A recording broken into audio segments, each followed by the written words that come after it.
Welcome to the Bougie Baldie Podcast with your host, Kellie Rhymes. Society promotes beautiful long hair. They promote that as beauty. And because society promotes that as beauty, many women out here feel like if they don't have this long, beautiful hair, they're ugly. And that is far from the truth. Oh, I see you cut your hair. And I'm like, yeah. But then she's like, but don't you want to just leave a little bit of hair? Once again, did you ask me what was going on, why I cut my hair? And so out of respect, because she was an older lady, in my mind, I wanted to say, do you know me like that? Like, you don't know me like that, right? Yeah. I just feel like we have reached a pinnacle in society where there is a lack of respect for people that are different than you. Yeah. And I think it becomes a broader conversation that we need to have because everybody is different and we all have the right to be different. Yes. A lot of times when people approach us in a negative manner, it's because of a character defect or flaw that they have in their personality. Mm-hmm. I think that us, along with the rest of the community, that we have some work to do because a lot of the questions and approaches that we get from folks who are not in the community is, I think, out of ignorance. And as Baldies, I think we have the responsibility to start to educate and reach out more so that people can be aware and understand what's acceptable and what's not acceptable. So I just left the office like, look, guess I'll just be wearing this wig. Didn't even know how to buy a wig at first. Looking a hot mess. Went to the beauty supply with my 60-some-year-old cousin because she wore a wig. And I'm like, I need help. And she's like, okay. And we just trying to pick something out. It was a hot mess. Yes, you don't think that bald women look good in a gown? Well, let me show you. Yes, we do. And we can still get glammed up. And we still look classy. And we still look beautiful. But it was still very emotional when I first lost my hair and having to touch my head and see it in my hand and was just like, okay, this is very real. She took my hand. She took my face on my hands and he said, honey, you are beautiful, but you really need to color here. She said, I suggest you find a wig that you like and go from there. And I left her office bawling, but I also felt so good because for the first time someone told me something that actually made sense to me. Right now, I could grow my hair back out, but I love being bald, so I don't. So I still feel those questions of, so when are you gonna grow your hair back up? Are you growing your hair back out? No, I'm not, because like Denisha said, I was born to be bald.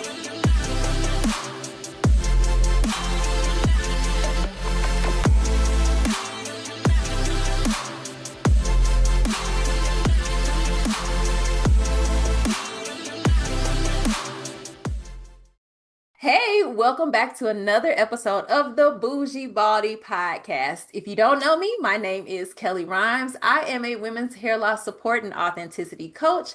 And now I can add TV producer onto my title because we now have the Bougie Baldie TV show that you guys can go check out. And I'll talk about that a little bit at the end of the podcast. I'll tell you where you can go find it and all of the information about the TV show. But welcome once again to the Bougie Baldie Podcast. Now today we have another wonderful guest who has a lot of knowledge that she will be sharing with us today. So let me read a little bit about her, okay? So today we have Crystal E. Porter, who is a PhD. So I'm going to say Dr. Crystal. So when you hear me say Dr. Crystal, you know who I'm talking about, all right? She is a hair scientist and the founder of Main Insights, Inc., where she leads research on the unique hair and scalp needs of people of African descent. As the founder and executive director of the Association of Professional Trichologists, she drives the advancement of trichology through education, advocacy, professional support. Dr. Porter is dedicated to dispelling myths, empowering evidence-based hair care, and developing innovative solutions for personalized hair health. Her patented methodologies equip professionals with the scientific insights needed to deliver tailored client care. Welcome to the Bougie Baldie Podcast, Dr. Crystal. Thank you. Really appreciate the opportunity to share. Yeah, well, I'd had to have you on here. So for those of you who may be just joining us or don't know, myself and Dr. Crystal, we actually met on LinkedIn.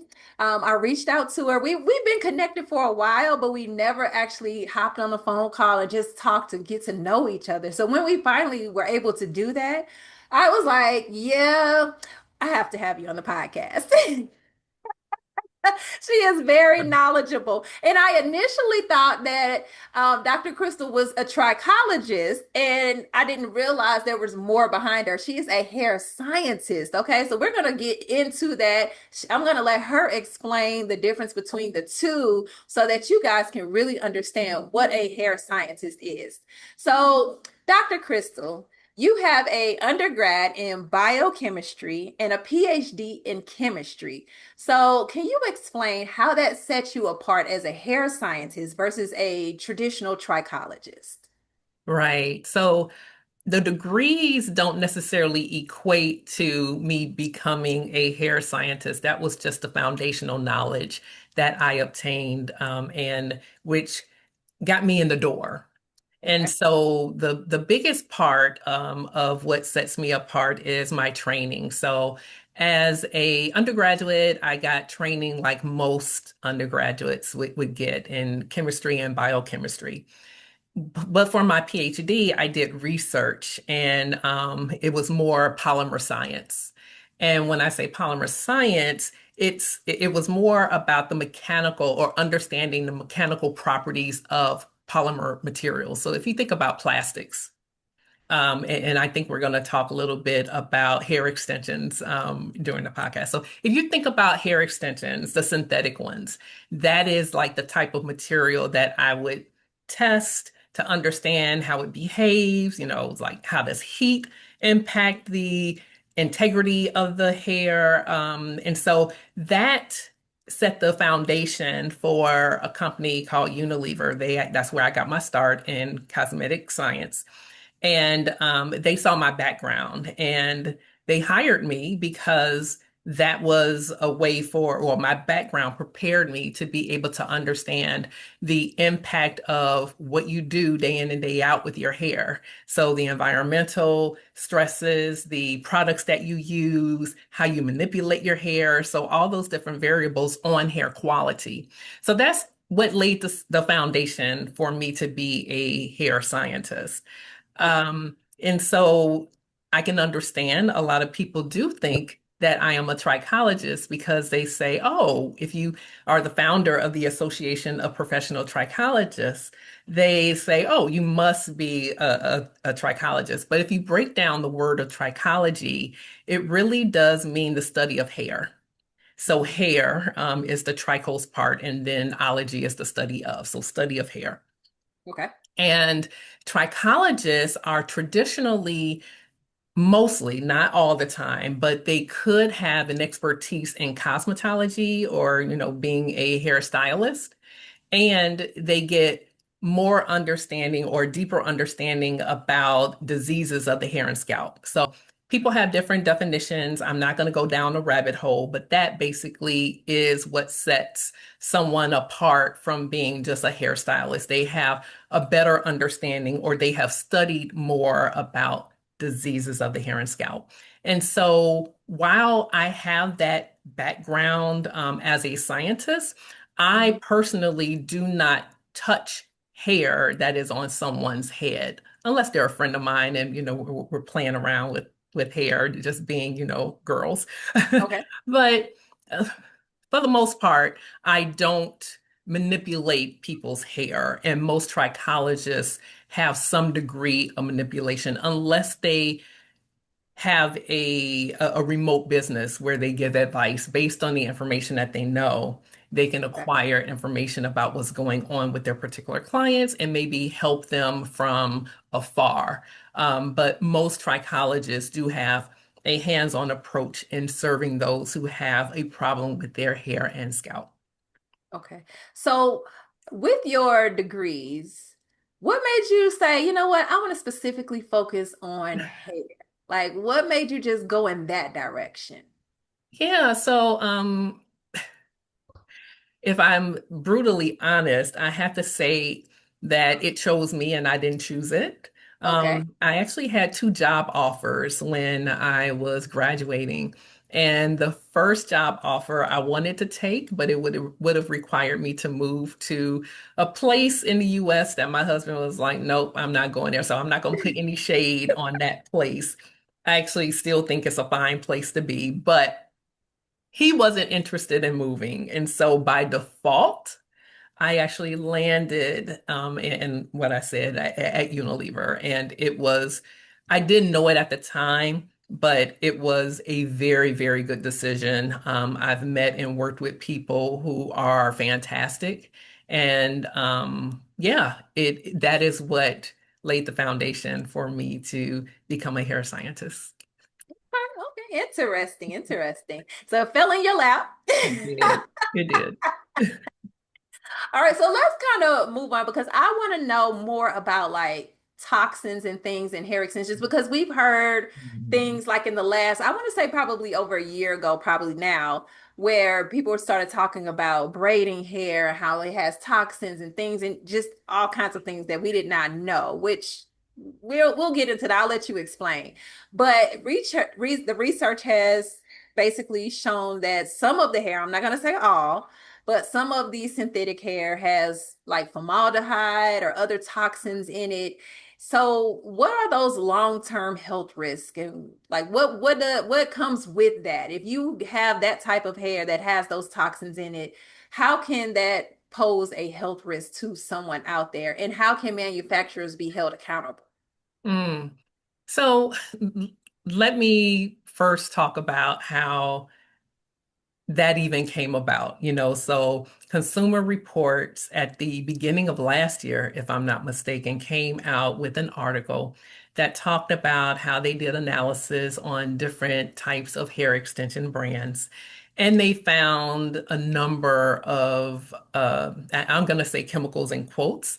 And the reason why I put chemicals in quotes is because everybody thinks that anything that is a chemical is bad, but everything that we interact with on Earth is a chemical. And so I want to first and foremost say that as a chemist.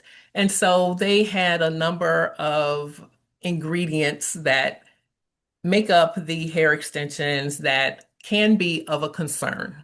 And they had an explanation about the analysis that they did in terms of the dosage and the degree of danger based on what you can consume and eat.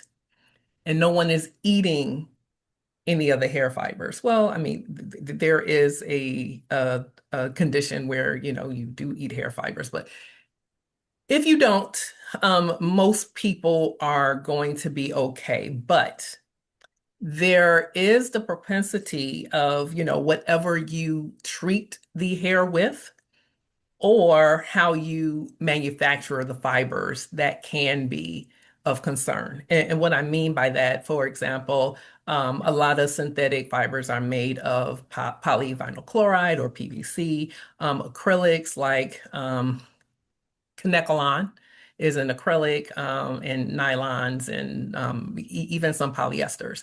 But here's the thing.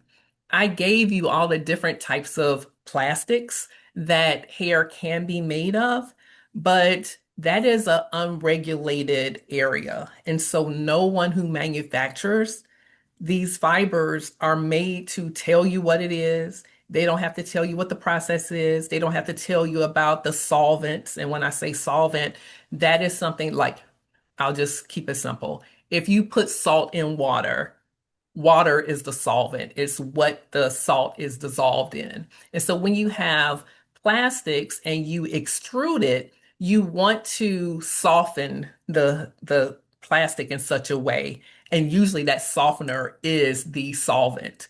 Now, those solvents, the residual solvents, actually can possibly be irritants. They could be dangerous. but we haven't done the studies to know whether or not that is true. So we really don't know what the long-term impact or short-term impact. Everyone has different tolerances. So we don't know what is the overall impact of having that type of exposure. And so in theory, you can say, oh, it's probably nothing, but we don't know. And until there's data to tell us one way or the other, even if it's applied topically or we are exposed to it through just a topical exposure, we really don't know the impact of it. Okay. Okay. So based off of that case study, do you know if they're doing further research to find that information out, or like you said, it's unregulated? So why would they spend the time and energy and money to do it? Yeah. And so, but one thing that I want to say is when I say unregulated, people put everything under the umbrella of, oh, it's not regulated. Most cosmetics are, but the hair extensions are really flying under the radar. There has been no reason for them to be incorporated into the cosmetic umbrella, even though they are. But having said that, with most cosmetics, it is really on the honor system in terms of you doing the right thing, you doing all the safety testing, making sure that there aren't any hazards. And in theory, if there's only, some plastic on the skin, in theory, okay, we have that all the time, right? We actually wear nylon. So that's something that we're used to. It really is those solvents that we just have a big question mark on and about. So we need to demand as consumers, we need to be educated and to say, hey, you haven't done your due diligence, or we don't know if you've done your due diligence. Prove to us that this is safe. So we don't know, and it's up to us to make sure that manufacturers do. And so because of that, there are some brands out there that have come out, and two are on the top, off the top of my head. Nori is one fiber where it is an engineered fiber to be safe and has been tested for safety. Rebundle is another one. That's the banana fibers. And so as long as those are processed in such a way that it is safe, and I know that those two in particular are conscientious about wanting to make sure that they have done their due diligence and to show that they've done their due diligence. But I honestly don't know of any, well, there are some other brands that say they're natural, natural fibers as well. But we have to ask even them, because just because it's natural does not mean that the process of them getting the fiber to the way that it's, usable, it doesn't mean that it isn't put through a process. So you have to challenge everybody. I don't care if they say it's naturally based or not. I think that's what everything these days. We got to question everything. Yes, you do. Yes, you do. Oh, yes, we do. Okay, so now, okay, I know for women in general, I'm not going to even just say Black women, but women in general, hair care is addictive, because we want to look nice. Again, society tells us, we need to look a certain type of way, and that's what beauty is, and this and that. And so that drives women to go out, get their hair done, use these different products, use these different wigs, extensions, whatever it may be, right? And so some people may think of the beauty industry as that they're playing a part in racketeering, because they know women are going to spend the money on these products, and they don't necessarily maybe care. And I'm not going to put everybody in the beauty industry in this bowl, but some companies don't necessarily care about what's in their products or how it may harm people or different things like that. So how do you think that companies are exploiting the insecurities of women in general, or even just Black women? Because I know we like to do all types of things to our hair. So do you think that they are even exploiting insecurities in women, or what is your opinion on that? Ooh, that is so. Let me start off by talking about my personal experience. Mm-hmm. And I'm very fortunate because I've worked for two of the largest beauty companies in the world. So Unilever was the first, but the biggest is L'Oreal. And so I spent over 10 years at L'Oreal. And from those two experiences personally, I cannot say that anyone, even the higher ups, I don't think that, I mean, while anytime you have a business or a company, big corporation, of course, dollars and cents, really influence what is done. But the people who make the decisions about what is put out there, and the research to make sure that things are safe, they've done their due diligence. The bigger companies are not the ones that I'm concerned about. Okay. Okay. Because, and I'm not saying that people should only buy from larger companies. That's not my point. My point is they're actually too large to, I don't want to say too large to fail, but they're too large to take risks because they have a lot to lose. Right. And so they cross their T's and dot their I's, do extensive, most of the time, over and beyond safety testing to make sure that their products not only meet industry standards, but also to make sure that, they aren't harming anyone that buys their products. Now, Okay. having said that, I was really shocked when I left corporate America and I found out through talking to business owners who just, to be honest, don't know any better or haven't been pushed to do better because they have a good marketing story or they know how to, they have the gift of gab. I'll just say that. They know how to influence people to buy their product. And just because something works very well does not necessarily mean that it's made in a way that it is going to be safe for you in the long term. For example, product stability is extremely important. You have to test for that. You have to test for microbial resistance. You want to make sure that there's nothing growing in your formulation. I mean, so there are a number of things that you should go through. Product labeling, I mean, it's a lot of different things that anyone who sells products needs to be aware of. And because we've heard oftentimes of people getting started in their kitchen, you just, you look and you say, oh, this ingredient seems to be good. This ingredient seems to be good. And you mix it up and then you put it in a bottle and you start testing it on your friends and family, for example. That is a way that some people have gotten started, but you risk, if you don't know any better and don't have any formalized training, you risk doing things the wrong way where you can inadvertently cause harm. Okay. And so it's the smaller companies that I'm more worried about because I could not tell you how many smaller companies weren't doing things correctly. And so now and I have to have a plug for the Society of Cosmetic Chemists because there are chapters, most places of the United States. And so you can actually join a chapter or find someone who's a part of a chapter so that you can get the information that you need. But like I said before, it's up to us as consumers to make sure that we ask those questions and to say, okay, how do I know this is safe? Can you provide me with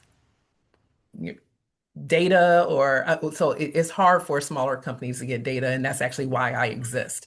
I want to help the smaller companies or those who want to sell products to get data so that they can do things the right way. And I want to connect them with people who can be of assistance. So, but at the end of the day, I don't think that anyone is out to get us. Not to say that sometimes people say things or, I think about the influencers, for example. They have said some things that, are partially true, but there are some people you can follow to, get more information who comes off the top of my head is Jen Novakovic. She owns she is over the Okay. Eco Well. You see, my mind is in here. Eco Gel. The Eco Well is her platform, and she provides free information to consumers and to professionals, and she has a plethora of different videos that people can really immerse themselves in to become more knowledgeable about what it is they buy and for things that they want to make. So for aspiring professionals and for those who just want to have a little bit more information. But I really don't think that anyone is in the business to do harm. I think they want to do good, and most smaller businesses, I just think are just ignorant. They don't know what they should be doing. I know that Okay. was kind of long-winded. No. It was an explanation that was needed. And you emphasize once again that us as consumers need to do our own research and due diligence and speak up. And I know, sometimes just especially in the world right now with everything happening, that is not necessarily our focus, but that's the only way that change is going to be made is if we speak up and say Mhm. something about it and push for changes to be made, right? Absolutely. Now, I know you said that most companies and businesses aren't out to get us, which I don't think they are. I do not, but I do know that there are companies that do make false claims to make a sale, and that's Mhm. just the business world in general. It's not just the hair industry. So, in your work, have you heard or what has been the most egregious example you've seen of a company that maybe making false claims? And what should people like consumers look out for as far as, spotting the storytelling or the lies? Mm. So this is one that is very straightforward before I go into the nuances. One that's very straightforward is if you read on the label that it has no chemicals. I just started this interview saying that everything that we are surrounded by is a chemical. So if Mhm. they have no chemicals on the label, I think all cosmetic chemists have this perspective that that is just a ridiculous claim that anyone can make. So that is the most egregious, incorrect claim. And it means that they really don't have an appreciation for chemistry, to be honest with you. Because anyone who knows chemistry should just shouldn't put that on there. But I think the nuanced answer to that question has to deal with what everyone puts on labels, what people want to see. Mhm. So when you say, no parabens or no, I'm trying to think of another one, no silicones, it may not have those in it, but it's very misleading.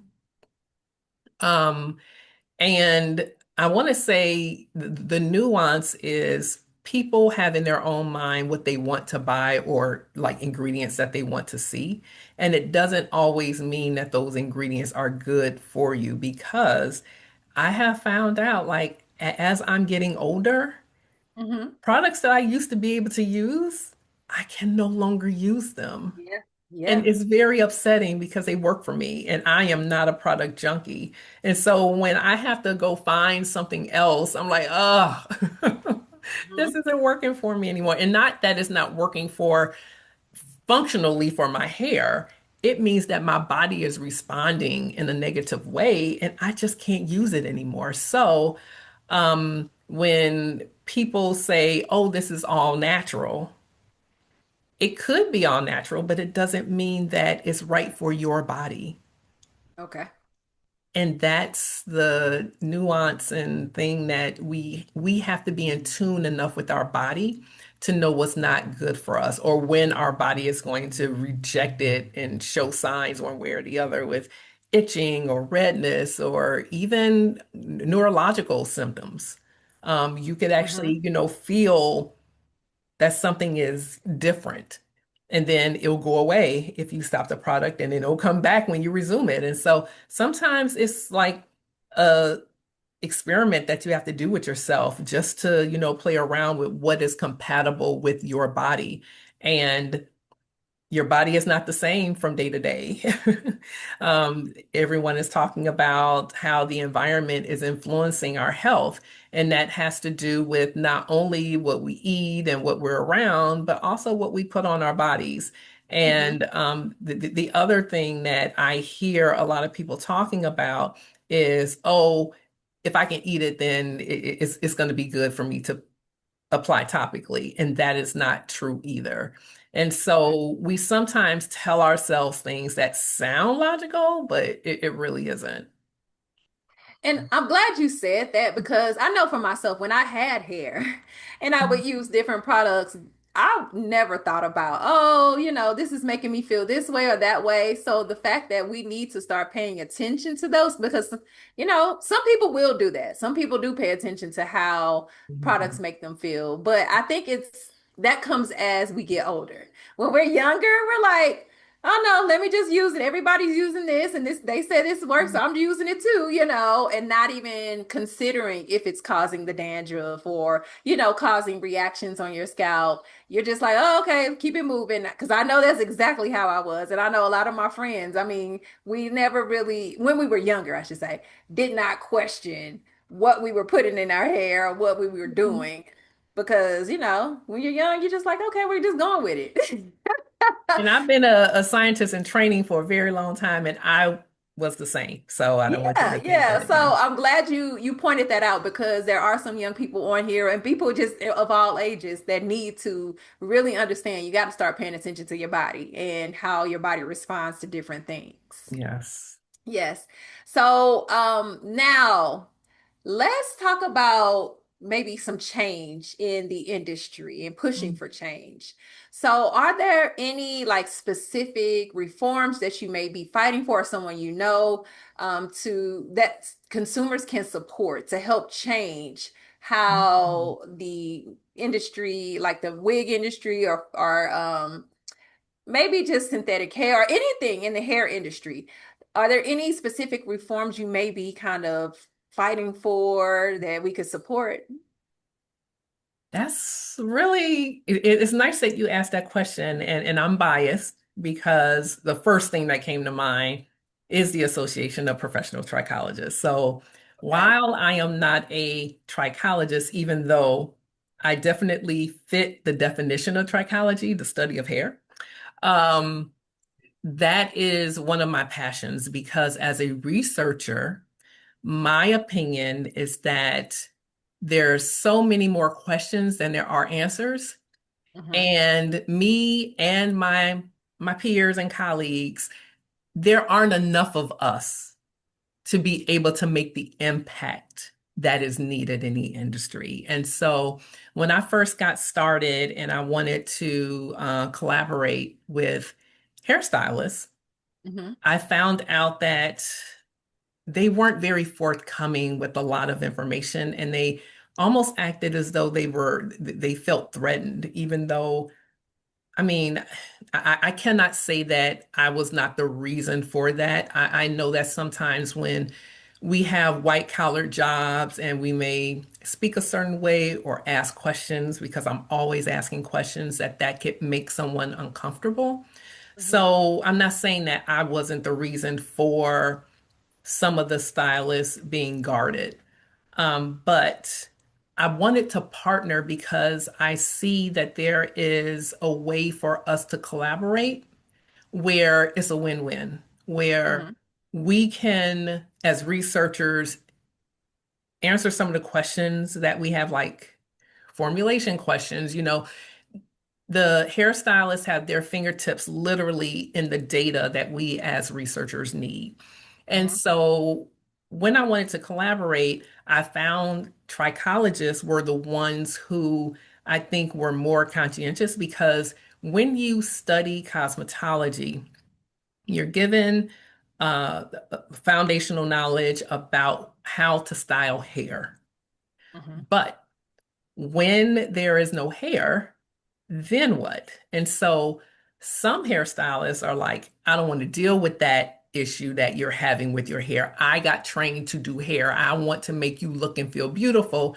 I want to deal with people with hair, and they don't get education on things that could be causing some of the problems of people not having hair, or those who don't have hair. So the trichologists were the natural fit for me to start partnering with so I can like train the most trichologists and very few hairstylists, but mostly trichologists to help me collect data to become research assistants.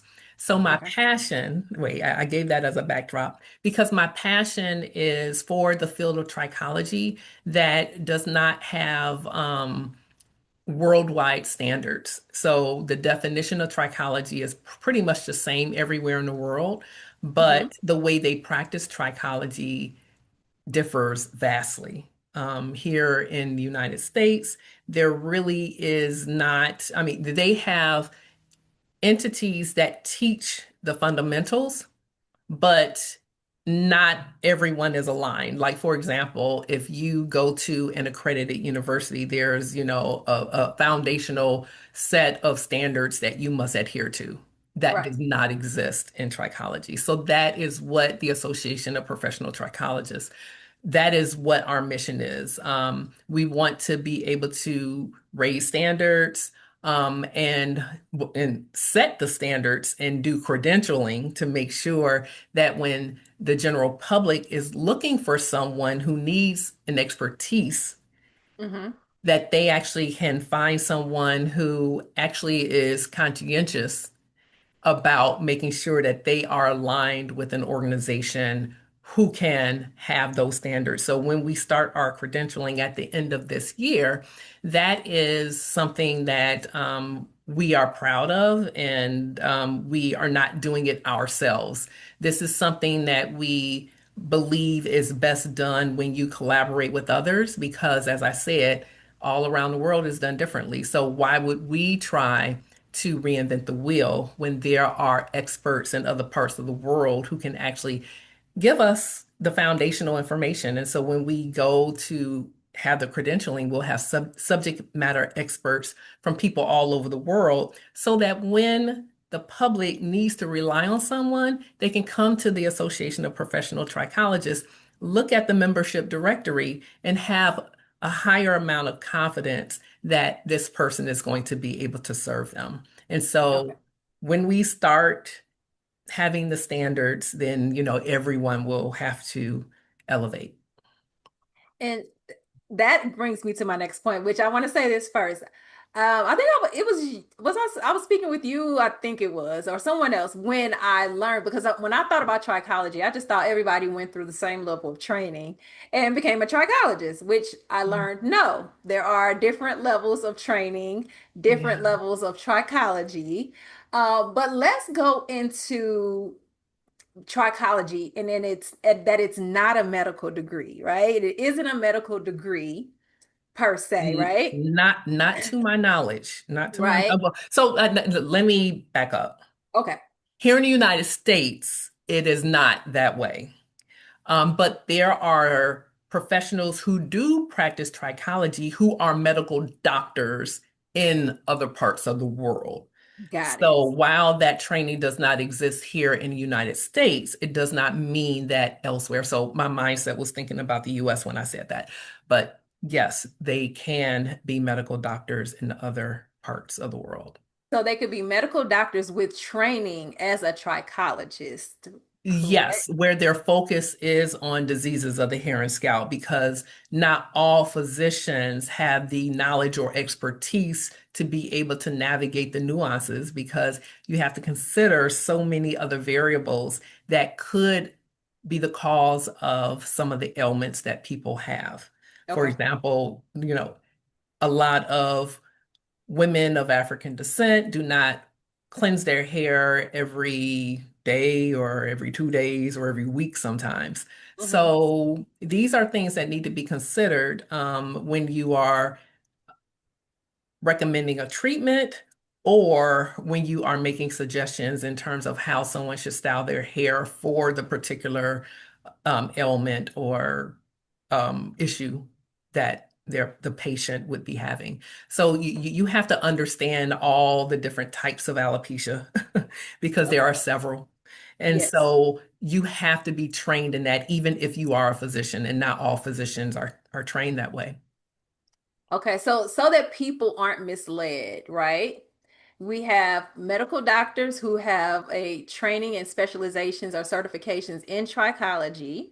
Then we Usually, have well, they have in other parts of the world, yes. in other parts of the world, yes. Yes. But then here, okay, so in the we're going to talk about the United States. Okay. So Okay. in the United States, then we have cosmetologists or people who can get trichology certifications or trainings and call themselves trichologists, right? That is what is being done. Wait, can they Okay. do it? Yeah, they can. Can it be misleading? Yes, because not all, some people call themselves trichologists and they've only gotten a 1 day course overview in trichology and they put on a white coat and call themselves a trichologist, Okay. which no one is stopping them from doing that because there's no standards. Right. So So what credentials should we as consumers trust? When somebody says, I am a trichologist, what credentials should we be looking for or asking for? that's an excellent question. Because it depends on, no, I'll just say blanket. You want to talk to someone who, of course, has been trained. And I am most entities that have training in trichology. There are several out there. And not all of them are created equal, which is fine. I think people should be, able to do things independently. But from my understanding, there's always things that change and always things to continue to learn, especially if you stay abreast of science and stay abreast of uh, all the different ailments and different situations that people are in that will cause some of the problems that we see. So, what people should be looking for is someone who, of course, has significant training. Programs will last anywhere from 6 months to, over a year, because some are go at your own pace. I can't say that one professional educational entity is better than the other. But there are some out there that have at least state standards. So that's a little bit of oversight that is a plus as well. Some have like a foundation. Well, some trichology entities actually have a university that they may be affiliated with. So you can get uh, education, but have like a degree affiliated with it. Now while you can't get a PhD in trichology, you could get a degree in like a health sciences with an emphasis in trichology, where you get the best of both worlds in as far as what exists now, the best of both worlds in terms of what exists now. I can in the future envision there being a program of trichology that's affiliated with a university, but that does not exist yet. So just making sure that they have a scientific, evidence-based approach. There are people who say that they can help people, but there's no evidence of it. And when I say that, I mean that, yes, some people have before and after pictures, but it's really best to be able to have some hardcore data to say, hey, the health of your scalp went from this to this. You actually have data to dictate and show that you have a history of changing the state of people's scalp from an unhealthy state to a healthy state. And so as science advances, trichologists should be able to utilize and leverage some of those advancements and be able to show you with data differences that they're making. It's not always affiliated with where they came from, because just like anybody who gets education, not everybody can get everything that you should get, but you have to make sure that you do your diligence as a consumer and as a client to just ask, hey, how many people have you helped? How long have you been practicing? Have you had mentorship by someone who actually has more? Because I'm not throwing shade on people who are early career trichologists either, because you got to start from somewhere. But if they are under the tutelage of someone who is respected and has a history of helping people, that goes far as well. So just asking all the right questions. And if you have any questions that you would like to ask me in terms of, well, is this important, that important? I can definitely help out too. Okay, great. Now let's get into your YouTube channel, okay? So you have a YouTube channel called Our Black Hair Matters, and it breaks down hair science. So what is one myth about Black hair structure that even stylists get wrong? Oh my gosh. This is going to be controversial, and I don't care. But when a hairstylist or anyone says that hair is hair, like all hair, it just has a curl, but the hair is all the same. I do not agree with that. But there are a number of people in the industry who do hair who would disagree with me. And I have seen it in the lab and I've seen it in real life, that the state of your hair is going to dictate what needs to be done, or the health of it. And then if you're having problems and you are unhappy with it, then sometimes you need to know a little bit more about the baseline quality of your hair. But hair is not hair. All hair is unique in terms of the structure, in terms of the shape of hair. Not everyone has the same shape on one head. Not everyone knows how to deal. Of course, the density is another factor. And when people sometimes say, "Oh, I want my hair to look like that," that may not be achievable just based on the shape of your hair, the density of your hair, the cut of your hair, who's taking care of your hair, the quality, like that snapshot in terms of your hair history. What have you been doing to get it into the condition that it's in? Your hair is going to need something that is unique for that snapshot in time. And so you have to get, a professional who knows what they're doing to actually analyze the hair and help you through the process sometimes. There are some people who are very patient who can, figure that out on their own. But there is not a one size fits all approach that's going to be good for everyone. Got it. Okay. So you guys out there, if you're listening to the podcast, you should go check out her YouTube channel, Our Black Hair Matters. And I'll also put the link to the YouTube channel in the description of this podcast. So I'll have her website, the YouTube channel, and an article that Dr. Crystal wrote as well. So you guys can check all of that out. Now, before we wrap up, I want to talk about any future projects. What are you working on, or what research are you doing that you may want to share, you're excited about, so that people can look forward to it? Yeah, so I would say the exciting thing that's being done, and I mentioned this earlier, is I am trying to help smaller businesses to actually get the data. And I am training practitioners of mostly practitioners of trichology, those who want to become research assistants. I am helping to make sure that they have the foundational knowledge to be able to help with research. That is like the future, I believe. There's so much information out there. There's so much potential for us to know more, but we need to really hone in and be able to get at that data, make sense of it, and disseminate that information. And so there's a project that actually my daughter started when she was in high school. And we are just on the edge of being able to get that research published. And it's been over 10 years now.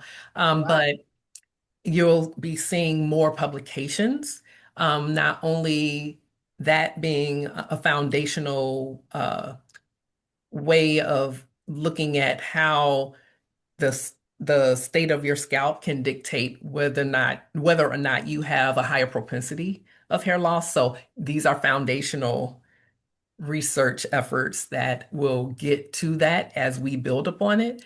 And so I went from that to trying to lock, arms with practitioners. So there will be research that will come out that will be based on authorship of a list of practitioners who will be able to be authors because they have contributed to collecting the data for us all to have knowledge and to grow from it. And so when you know more, then you can do better and everyone will benefit as a result. So that's what's coming down the pipe. And of course, the Association of Professional Trichologists, because as we grow, our goal is to make sure that the public has a resource where they can get the treatment that they deserve, and to also continue to educate trichologists and make sure that they are forthcoming with making sure that they have the evidence and can present themselves as such. So that is, the other thing that I want to mention is in terms of research. Unfortunately, the Black population, and when I say Black population, I'm talking about, people who come from the African diaspora. Okay. We don't like to participate in studies. And that's at a detriment to us because there are things that are unique to us. And we spoke earlier about some cultural things, the way we wear our hair, the different types of products that we put in the hair, the cleansing frequency. There are so many other variables that set us apart that if we don't incorporate some of those variables in understanding and participating, when we participate in research, we can't be helped. We won't know if, I'll say, the hair extension brand B is harming us more than extension brand C if we're not willing to let scientists get the data to determine that.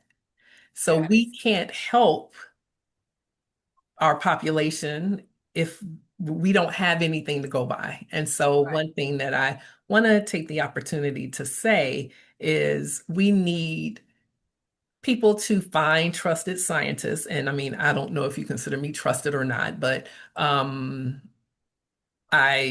am passionate about not having the data owned by a corporation. The data that I have is going to come into the light of the public. And so, but we need people to participate in studies. So that is one thing that I do want to take the opportunity to say. So where can people, excuse me, where can people learn or find out about when you publish your research, or if you have a study that you want people to participate in, where can they learn more about that information or find out about it when it comes out? Yeah, contact me on my website. There is a contact us tab or, on the menu. So click on that, contact me, not for the research, but if they want to participate, that is an area. The other thing is in terms of when the research comes out, I will definitely be making my circuits. I will let everyone aware, like all of the different talking platforms, including yours that I've been on. I will definitely make you aware because the platforms I'm on really are geared towards making sure that the public has information, and that's what we want. We want the public to get the information, especially evidence-based information. And while it's not going to answer all the questions there are out there, we're definitely well on our way to be able to get that information out. So it's just a pleasure. Yeah. Yes. And of course, again, you guys, I will make sure all of her information is in the show notes. So if you did not catch it, make sure you check the show notes and get those links. Okay. So thank you so much, Dr. Crystal, for coming on and sharing all of this wonderful information with us, things that we had no clue about, which is the point of the podcast, is to educate and entertain our listeners. So thank you so much for coming on and for all of the work that you do. Thank you. Really appreciate it. All right, so we are going to wrap up this episode of the Bougie Baldie Podcast. But before I go, you guys, make sure you go check out the Bougie Baldie Show. It is an extension of this podcast, but on the show, we feature companies that have been created from women who have experienced hair loss, and they're sharing their knowledge and information information about their companies and businesses. And we also have a panel on there, which I am the host, and I'm also included in the panel, where we share real stories about our hair loss journey. We give advice, we share our experiences, we cry, we laugh, we do all sorts of things. So make sure you go check out the Bougie Baldie Show. It is on the Zandra TV network, and you can find that online. Just go to www.zandratv.com, look under the lifestyle section, and you will see the Bougie Baldie Show. All right, so that's all we have for this episode of the Bougie Baldie Podcast, and I will see you on our next episode. Bye. Thank you for listening and watching the Bougie Baldie Podcast. I appreciate you as an audience member. Now, make sure you go and check out the Bougie Baldie TV show. You can watch it from any device, any smart device. All you have to do is go to ZandraTV.com and you will be able to pull up my show. It is under the lifestyle section on the menu if you don't see it on the front page. So make sure you go check it out. And if you did not get it, it's ZandraTV.com. Go ahead and click on the link in my show notes if you want to make it easier for yourself, and it'll take you directly there. I will speak to you on the next episode of the Bougie Baldie Podcast. Bye. Thank you for watching the Bougie Baldie Podcast. Don't forget to subscribe